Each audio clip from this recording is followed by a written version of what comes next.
ಅದೇ ತರ ಮಾಡಿದ್ರೆ ಬಹಳ ಬೇಗ ಕೆಲಸ ಮಾಡ್ಕೊಂಡ್ಬಿಡ್ತಾರೆ.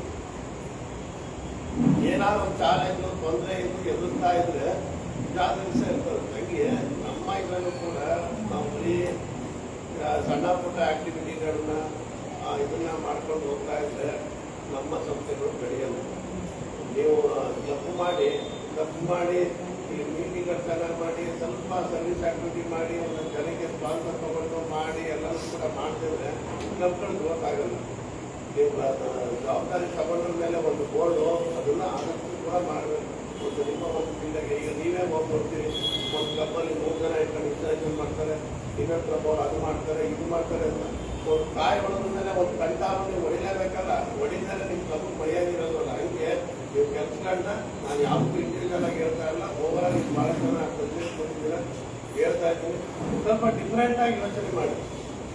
ಏನ್ ಮಾಡಿದ್ರೆ ಜನಕ್ಕೆ ಇಷ್ಟ ಆಗುತ್ತೆ, ಏನ್ ಮಾಡಿದ್ರೆ ಜನಕ್ಕೆ ಇಷ್ಟ ಆಗುತ್ತೆ ಅಂತ ಯೋಚನೆ ಮಾಡಿ ಆ ಒಂದು ಸರ್ವಿಸ್ಗಳನ್ನ ಮಾಡಿ. ಖಂಡಿತ ಜನರು ನಿಮ್ಮ ಒಂದು ಸ್ವಲ್ಪ ಜನ ಸಪೋರ್ಟ್ ಮಾಡ್ತಾರೆ, ನಿಮ್ಗೆ ಹೆಚ್ಚು ಪಬ್ಲಿಸಿಟಿ ಕೊಡ್ತಾರೆ, ಹೆಚ್ಚು ಜನ ಮೆಂಬರ್ಸ್.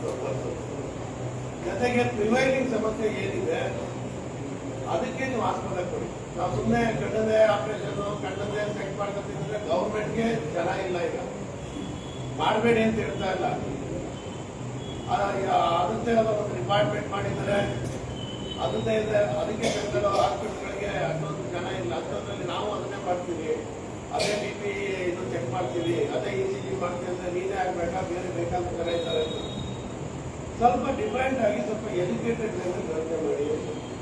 ಏನ್ ಸಮಸ್ಯೆ ಇದೆ, ಸ್ವಲ್ಪ ಆರ್ಗ್ಯಾನಿಕ್ ಇದನ್ನ ಬಳಸೋ ಬಗ್ಗೆ, ಸೋಲಾರ್ ಬಳಸೋ ಬಗ್ಗೆ, ಸೂರ್ಯನೆಲ್ಲ ಇದಾಗೋ ಬಗ್ಗೆ, ಸರಳತೆ ಆಹಾರದ ಬಗ್ಗೆ ಸ್ವಲ್ಪ ಅವೇರ್ನೆಸ್ ಜಾತಕಗಳನ್ನ ಯೂಸ್ ಮಾಡಿ ನೋಡಿ. ಇವಾಗ ಗದಾಧರವರು ಅಂದ್ಕೊಂಡು ನೋಡಿ ಯಾವಾಗ ಅಂತ ಅಂದ್ರೆ ಇದು ಬೇರೆ ಸ್ವದೇಶಿ ಸಂಸ್ಥೆ ವಿದೇಶಕ್ಕೂ ಕೂಡ ಸೇವೆ ಸಲ್ಲಿಸಿದೆ ಅಂತೇಳಿ ನಮ್ದೇ ಯಾಕೆ ಒಂದು ಐಡೆಂಟಿಟಿ ಮಾಡಬಾರ್ದು, ನಮ್ದೇ ಯಾಕೆ ಒಂದು ಡ್ರೆಸ್ ಕೋಡ್ ಮಾಡಿ ಅದನ್ನ ಹಾಕಿಲಿ. ಒಂದು ದೇಶದಲ್ಲಿ ಡ್ರೆಸ್ ಕೋಡ್ ಮಾಡಿ ಯಾಕೆ ನಮ್ಮ ಐಡೆಂಟಿಟಿನ ತೋರ್ಸ್ಬಾರ್ದು. ಇದೊಂದು ವಿನೂತನವಾದ ಯೋಚನೆ.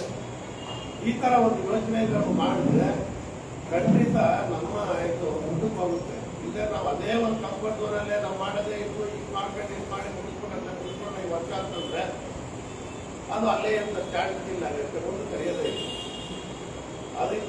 ಅದಕ್ಕೆ ನೀವು ಆದಷ್ಟು ಕ್ಲಬ್ಗಳವರು ಮೊದಲನೇದಾಗಿ ಲೋಕಲ್ ಸಮಸ್ಯೆಗಳ ಬಗ್ಗೆ ಗಮನ ಹರಿಸಿ. ನಿಮ್ಮ ಏರಿಯಾದಲ್ಲಿ ಮಂಡ್ಯದೇ ಮಾಡಬೇಕು ಅಂತಲ್ಲ, ಮೊನ್ನೆ ಹೇಳ್ತಿದ್ದೆ ಪವರ್ ನಿಮ್ಮ ಏರಿಯಾದಲ್ಲಿ ಏನಿದೆ ಅದನ್ನ ಮಾಡಿ. ಅವ್ನು ಇನ್ನೂ ಒಂದು ಅವ್ರು ಯಾರೋ ಬಾಲ್ಕನಗರಿ ಅಂತ ಒಂದು ಬೋರ್ಡ್ ಹಾಕ್ಬಿಟ್ರೆ ಎಷ್ಟೋ ಕೆಲಸ ಆಗೋಗ್ಬಿಡುತ್ತೆ. ಅವರು ಹಾಕ್ಸಿದ್ರೆ ಆಗ್ಬಿಟ್ಟು ಆ ತರ ಯಾವ್ದೋ ಒಂದು ಏರಿಯಾ ಸೆಲೆಕ್ಟ್ ಮಾಡ್ಕೊಂಡು ಆ ಏರಿಯಾ ಉದ್ಧಾರ ಮಾಡ್ಕೊಂಡು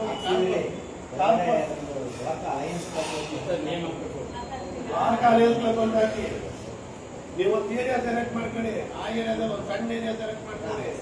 ಅಲ್ಲಿ ಕ್ಲೀನಿಂಗ್ ಬಗ್ಗೆ ಯೋಚನೆ ಹಾಕಿ, ಅಲ್ಲಿ ಸಮಸ್ಯೆಗಳ ಬಗ್ಗೆ ಇದು ಮಾಡಿ. ಒಂದೇ ಕಡೆ ಕಾನ್ಸಂಟ್ರೇಟ್ ಮಾಡಿ. ಎಷ್ಟೋ ಫೇಮಸ್ ಆಗ್ಬಿಡುತ್ತೆ. ಸುಮ್ಮನೆ ದೊಡ್ಡದಾಗಿ ಎಲ್ಲೆಲ್ಲೆಲ್ಲ ಚಂದ್ರ ಅದಕ್ಕೆ ಚದುರ್ಕೊಂಡು ಮಾಡೋಕ್ಕಿಂತ ಒಂದ್ ಕಡೆ ಮಾಡಿದಾಗ ಖಂಡಿತ ನೀವು ಆ ಏರಿಯಾದಲ್ಲಿ ಫೇಮಸ್ ಆಗ್ತೀರಿ. ಬೇರೆ ಬಂದು ಆ ಏರಿಯಾ ಬಂದಾಗ ನಿಮ್ಮ ಫೇಮಸ್ ಹೆಚ್ಚಾಗುತ್ತೆ. ಅದರಿಂದಾಗಿ ಸ್ವಲ್ಪ ಯೋಚನೆ ಮಾಡಿ, ಇಂಟೆಲಿಜೆಂಟ್ ಆಗಿ ಕೆಲಸ ಮಾಡಿ.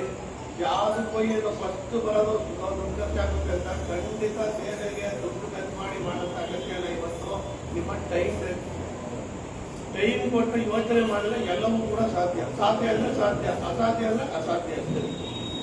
ಸುಮ್ಮನೆ ಮಾಡಿದ್ದೀವಿ, ಕ್ಲಬ್ ಮಾಡಿದ್ದೀವಿ, ನಡ್ಕೊಂಡು ಹೋಗ್ತೀವಿ, ಯಾವುದೋ ಪ್ರೆಷರ್ ಮುಂದುವರಿತೀವಿ ಅನ್ನೋ ಒಂದು ಯೋಚನೆನ ಬಿಟ್ಕೊಂಡು ನಾವು ಬಂದಿರೋದು ಏನಕ್ಕೆ, ಏನ್ ಮಾಡಬೇಕು ಅಂತ ಸ್ವಲ್ಪ ನೀವು ಯೋಚನೆ ಮಾಡಿ ಅರ್ಥಪೂರ್ಣವಾಗಿ ಮಾಡಿದ್ರೆ ಖಂಡಿತ ನೀವು ಪ್ರೆಸಿಡೆಂಟ್ ಇದೆಯಲ್ಲ, ನೀವು ಸ್ಕೈ ಇಸ್ ದಿ ಲಿಮಿಟ್ ಅಂತ ಹೇಳಿ ಅಲ್ಟಿಮೇಟ್ ಒಂದು ಇಂಟರ್ನ್ಯಾಷನಲ್ ಪ್ರೆಸಿಡೆಂಟ್ ಕೂಡ ಇಷ್ಟೊಂದು ಪ್ರಿವಿಲೇಜ್, ಇಷ್ಟೊಂದು ಸ್ವಾತಂತ್ರ್ಯ, ಇಷ್ಟೊಂದು ಇದಿಲ್ಲ.